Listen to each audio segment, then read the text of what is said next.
En ce 15 août 2024, bienvenue sur Maroc 24. Aujourd'hui, Mohamed Ould Deba nous offre une plongée mordante dans les coulisses de la politique algérienne avec sa chronique intitulée « Présidentielle en Algérie ». La junte militaire s'en remet au dahdouisme pour éviter une grogne contre le second mandat de Tebboune. À travers une mise en scène digne des plus mauvais feuilletons, la télévision publique algérienne a diffusé les aveux d'un prétendu terroriste prêt à exécuter un plan ourdi par le MAC. Comme à son habitude, la junte militaire pointe du doigt le Maroc, la France, les Émirats arabes unis et Israël, tentant ainsi d'étouffer toute contestation contre une élection dont l'issue semble déjà écrite. Découvrons ensemble cette analyse percutante publiée sur le 360. Dans un communiqué publié le mercredi 14 août par le ministère algérien de la Défense, MDN, et immédiatement relayé par tous les médias audiovisuels, journaux et sites électroniques locaux,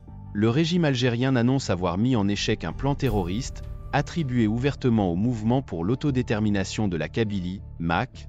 et qui viserait à perturber le déroulement de la présidentielle anticipée du 7 septembre prochain. Selon ce communiqué, les services de sécurité combinés ont procédé le 4 août 2024, au niveau du port de Béjaïa, 5e région militaire, à l'arrestation du dénommé Haïdi Moussa, en compagnie de son épouse, en possession d'une quantité d'armes à feu, de munitions, d'une somme d'argent en devises, ainsi que d'autres objets, minutieusement dissimulés dans leur véhicule, dans l'intention de les introduire clandestinement au pays depuis le port de Marseille. Cette affaire de saisie d'armes remonte donc à une dizaine de jours, soit au 4 août, date qui coïncide avec la journée nationale de l'armée algérienne. Elle a été instituée en juin 2022, et dès sa première édition, elle s'est empressée de décorer et réhabiliter les généraux ayant ensanglanté l'Algérie durant la décennie noire des années 90. Les deux principaux architectes de ce carnage, feu le général Khaled Nezzar et son compère, le général à la retraite Mohamed Medienne Dit Toufik, ont été honorés par Tebboune le 4 août 2022. En plus d'avoir choisi cette journée de l'armée, qui célèbre les bourreaux du peuple algérien en vue de mettre à nu le prétendu complot terroriste, le communiqué du MDN a précisé que la saisie d'armes en question a eu lieu à Béjaïa, la capitale de la Kabylie, qui, rappelons-le, fut avec Tizi Ouzou la dernière ville à poursuivre des marches du Irak jusqu'à juin 2021. Ce sont donc les Kabyles qui sont, une fois de plus, jetés en pâture, dans un élan raciste, et livrés à la vindicte des autres Algériens, en établissant un lien non innocent entre Béjaïa et le MAC. C'est d'ailleurs une habitude chez la junte militaire que de semer la division entre les Algériens, en accusant les indépendantistes kabyles de recourir à la violence et au terrorisme, alors que la MAC a fait de la lutte pacifique son credo. C'est pourquoi la Kabylie a fait du boycott électoral une stratégie d'opposition pacifique à l'égard du régime d'Alger. De fil en aiguille, le communiqué du MDN ajoute ainsi que, suite à l'ouverture d'une enquête, le mis en cause a avoué son implication et son adhésion à l'organisation terroriste du MAC. Il a également affirmé que les armes saisies avaient été acquises par un réseau de cette organisation terroriste active dans le territoire français, ayant planifié de les introduire au pays et les remettre à certains éléments des cellules dormantes de ladite organisation, qui agissent dans l'ombre afin de commettre des actions terroristes, selon un agenda établi et commandité avec la complicité de services de renseignement étrangers hostiles à l'Algérie. Ayant pour objectif de semer le trouble et l'insécurité et perturber ainsi le bon déroulement des prochaines élections présidentielles. Pour amplifier cette histoire à dormir debout, le MDN précise que 19 personnes, prétendues membres du réseau du MAC, ont été arrêtées en possession d'une autre quantité importante d'armes découvertes dans un atelier clandestin de réparation d'armes à proximité de la ville de Béjaïa.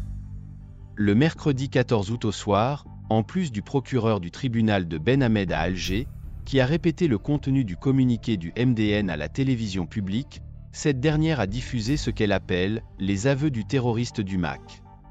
L'on se rappelle qu'au tout début de l'année 2021, le régime algérien, paniqué par la reprise du Irak après plusieurs mois d'arrêt, à la suite de la pandémie de Covid-19, avait sorti de son chapeau un faux terroriste dénommé Abu Dadou.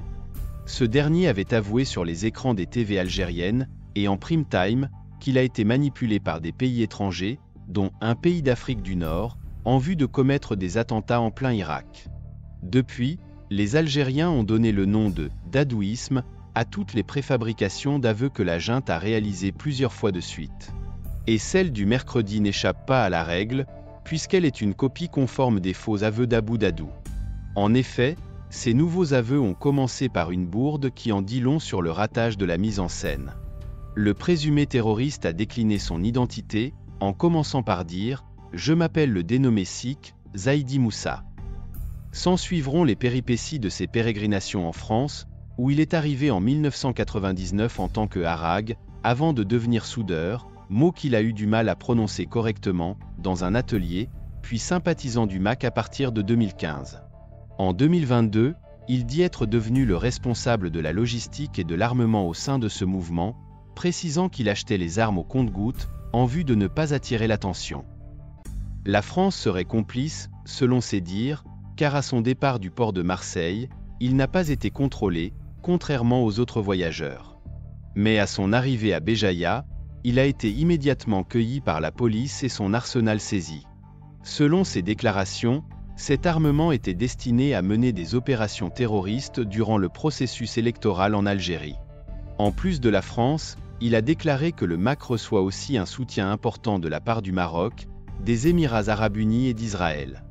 Décidément, le dadouisme, en plus de permettre de brandir l'épouvantail du terrorisme pour annihiler toute opposition au régime, est tout simplement devenu un piètre montage de mensonges érigé en mode de gouvernance par la junte algérienne.